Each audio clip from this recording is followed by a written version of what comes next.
Hello friends, last வீடியோவில் பார்த்தீங்கன்னா நம்ம வந்து கிளாஸஸ் அண்ட் ஆப்ஜெக்ட்டோட சிண்டெக்ஸ் பார்த்துருந்தோம். தென் பார்த்தீங்கன்னா கிளாஸ் அண்ட் ஆப்ஜெக்ட் எப்படி கிரியேட் பண்ணுறதுன்னு பார்த்துருந்தோம். இந்த வீடியோவில் பார்த்தீங்கன்னா கிளாஸில் இருக்க வேரியபிள் வந்து எப்படி ஹேண்டில் பண்ணுறதுன்னு பார்ப்போம்.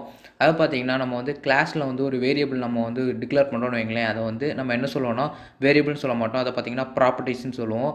அதை பார்த்தீங்கன்னா இப்போ நம்ம லாஸ்ட் எக்ஸாம்பிளில் பார்த்தீங்கன்னா ஒரு ஃபங்க்ஷன் இருக்குது. இதுக்கு இன்சைடில் பார்த்தீங்கன்னா 2 வேரியபிள்ஸ் இருக்குது. இதை பார்த்தீங்கன்னா நம்ம வேரியபிள்ஸ்னு சொல்லலாம். பட் நம்ம வந்து இந்த வேரியபிள்ஸ் பார்த்தீங்கன்னா ஃபங்க்ஷனுக்கு இன்சைடில் இருக்க வேரியபிள்ஸ் பார்த்தீங்கன்னா கிளாஸ்க்கு இன்சைடில் தான் இருக்குது. பட் கிளாஸ்க்கு இன்சைடில் ஃபங்க்ஷனுக்கு உள்ளாடி இருக்குது. அதனால் பார்த்தீங்கன்னா இந்த வேரியபிள் பார்த்தீங்கன்னா ஃபங்க்ஷனுக்குள்ளே மட்டும்தான் ஆக்சஸ் பண்ண முடியும். இந்த ஃபங்க்ஷனுக்கு இன்சைடில் இருக்க வேரியபிள் பார்த்தீங்கன்னா நீங்கள் வந்து ஆப்ஜெக்ட் கிரியேட் பண்ணி எப்படி ஒரு ஃபங்க்ஷன் ஆக்சஸ் பண்ணீங்களோ அது மாதிரி இந்த ஃபங்க்ஷனுக்கு இன்சைடில் இருக்க வேரியபிள் ஆக்சஸ் பண்ண முடியாது.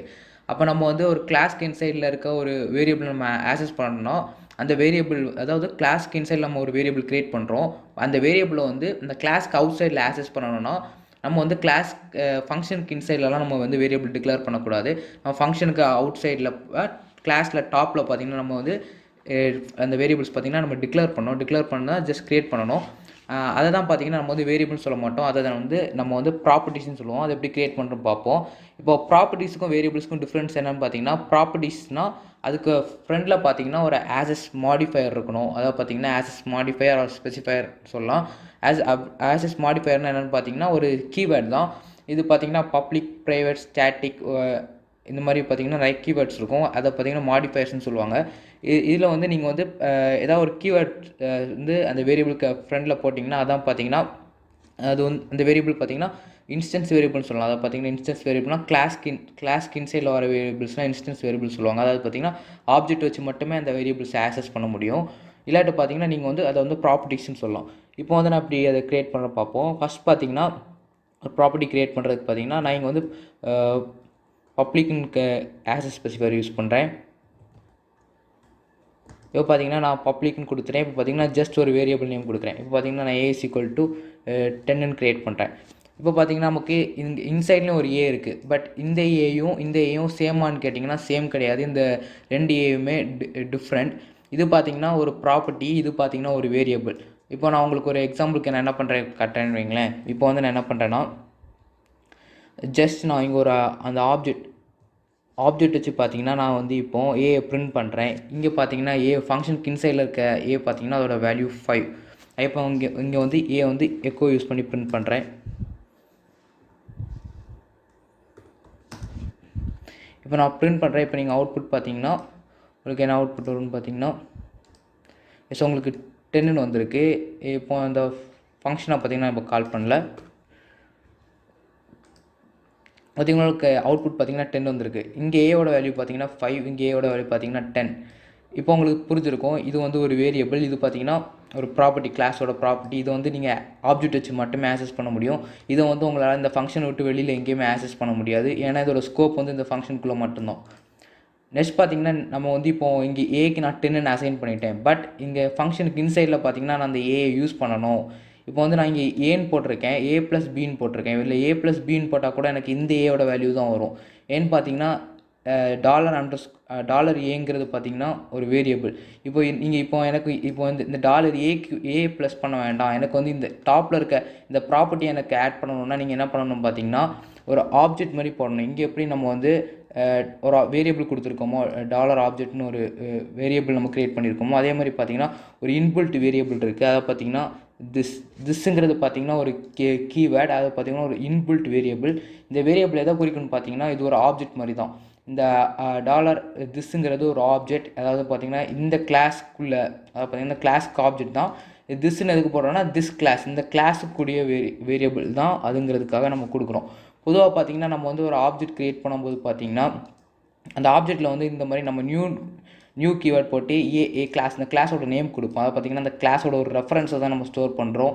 இது திஸ் கீவேர்டு பார்த்தீங்கன்னா திஸ் கீவேர்டு வந்து நம்ம எந்த கிளாஸ்க்கு இன்சைடில் யூஸ் பண்ணுறோமோ அந்த கிளாஸோட ரெஃபரன்ஸ் அது டிஃபால்ட்டாகவே ஸ்டோர் பண்ணியிருக்கோம். இதில் பார்த்தீங்கன்னா நான் ஏ கொடுக்குறேன். இப்போ பார்த்தீங்கன்னா நீங்கள் எப்படி ஒரு ஆப்ஜெக்ட், அதை பார்த்தீங்கன்னா எப்படி கிளாஸ்க்கு அவுட் சைடில் பார்த்தீங்கன்னா எப்படி ஒரு ஆப்ஜெக்ட் க்ரியேட் பண்ணிட்டு தென் அந்த வேரியபிள் ஏக்கு பார்த்தீங்கன்னா இங்கே வந்து நான் $சைனே போடலை. $சைன் போடக்கூடாது. நீங்கள் $சைன் போடாமல் வெறும் ஏன்னு போடுறோம். அதே மாதிரி தான் பார்த்தீங்கன்னா இங்கேயும் ஜஸ்ட் நீங்கள் அங்கே வந்து ஒரு ஆப்ஜெக்ட் க்ரியேட் பண்ணுவீங்க. இங்கே வந்து நீங்கள் திஸ்ங்கிற கீவேர்ட் யூஸ் பண்ணுவீங்க. இப்போ நான் இதை ப்ளஸ் பண்ணேன்னு வைங்களேன், எனக்கு வந்து என்ன அவுட்புட் வரும்னு பார்த்தீங்கன்னா அது பார்த்திங்கன்னா இப்போ நான் இங்கே வந்து அந்த ஃபங்க்ஷனையும் கால் பண்ணிடுறேன்.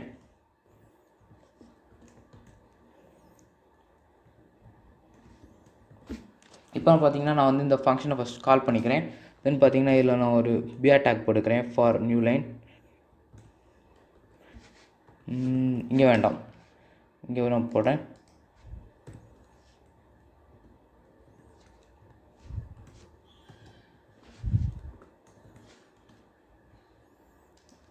இப்போ நான் அவுட்புட் பார்த்தேன்னா ஃபஸ்ட்டு எனக்கு பார்த்தீங்கன்னா இங்கே ஒரு ஃபங்க்ஷன் நான் ஆப்ஜெக்ட் க்ரியேட் பண்ணியிருக்கேன்.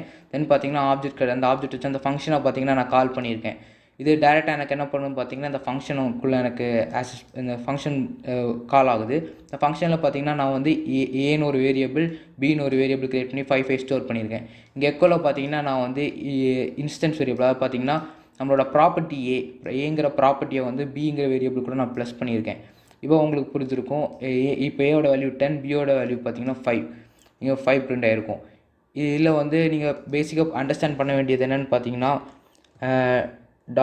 $ஏங்கிறது வேறு, அண்ட் பார்த்தீங்கன்னா $ஏக்கும் நீங்கள் வந்து $this ஏக்கும் நீங்கள் வந்து டிஃப்ரென்ஸ் புரிஞ்சுக்கணும். இது பார்த்தீங்கன்னா இந்த ஃபங்க்ஷனுக்கு இன்சைடில் நம்ம $ஏன்னு போட்டு 5 ஸ்டோர் பண்ணியிருக்கோம். இல்லை பார்த்தீங்கன்னா அவுட் சைடில் பார்த்தீங்கன்னா நம்ம 10ன்னு போட்டிருக்கோம். இது ஒரு ப்ராப்பர்ட்டி, இது ஒரு வேரியபிள் கிடையாது. நல்லா புரிஞ்சுக்கோங்க. இது ஒரு ப்ராப்பர்ட்டி, இது வந்து ஒரு வேரியபிள். இந்த வேரியபிள் பார்த்தீங்கன்னா இந்த ஃபங்க்ஷனுக்குள்ளே மட்டும்தான் வேலை செய்யும். இந்த ஃபங்க்ஷனை விட்டு வெளியில் பார்த்தீங்கன்னா இந்த வேரியபிள் வேலை செய்யாது. இல்லை பார்த்தீங்கன்னா நான் பப்ளிக்னு ஒரு கீவேர்ட் கொடுத்துருக்கேன். இந்த கீவேர்ட் பார்த்தீங்கன்னா ஒரு ஸ்பெஷல் மீனிங் இருக்குது. அந்த மீனிங் பார்த்தீங்கன்னா நம்ம நெக்ஸ்ட் வீடியோவில் பார்ப்போம். இந்த வீடியோவில் பார்த்தீங்கன்னா நீங்கள் வந்து கரெக்டாக அண்டர்ஸ்டாண்ட் பண்ணியிருப்பீங்கன்னு நினைக்கிறேன். ப்ராப்பர்ட்டினா என்னங்கிறது தான் நீங்கள் இந்த வீடியோவில் அண்டர்ஸ்டாண்ட் பண்ண வேண்டியது. ப்ராப்பர்ட்டிங்கிறது பார்த்தீங்கன்னா ஒரு வேரியபிள், அதை பார்த்தீங்கன்னா அது வந்து ஒரு இன்ஸ்டன்ஸ் வேரியபிள் மாதிரி ஒரு ஆப்ஜெக்ட் வச்சு தான் அந்த வேரியபிளை கால் பண்ண முடியும். அந்த வேரியபிளை நம்ம ஆக்சஸ் பண்ணணுன்னாலுமே ஒரு ஆப்ஜெக்ட் வேணும். நீங்கள் அந்த வேரியபிளை கிளாஸுக்குள்ளேயே ஆக்சஸ் பண்ணுறீங்கன்னா நீங்கள் திஸ்ஸுங்கிற கீவேர்ட் போடணும். திஸ்ஸுங்கிற கீவேர்ட் ஒரு டிஃபால்ட்டாக அந்த கிளாஸுக்கு எந்த கிளாஸில் திஸ் யூஸ் பண்ணுறீங்களோ அந்த கிளாஸோட ஆப்ஜெக்ட் தான் அந்த திஸ். நீங்கள் அவுட் சைடில் யூஸ் பண்ணும்போது நீங்கள் ஒரு புது ஆப்ஜெக்ட் க்ரியேட் பண்ணி நீங்கள் அதை யூஸ் பண்ணணும்.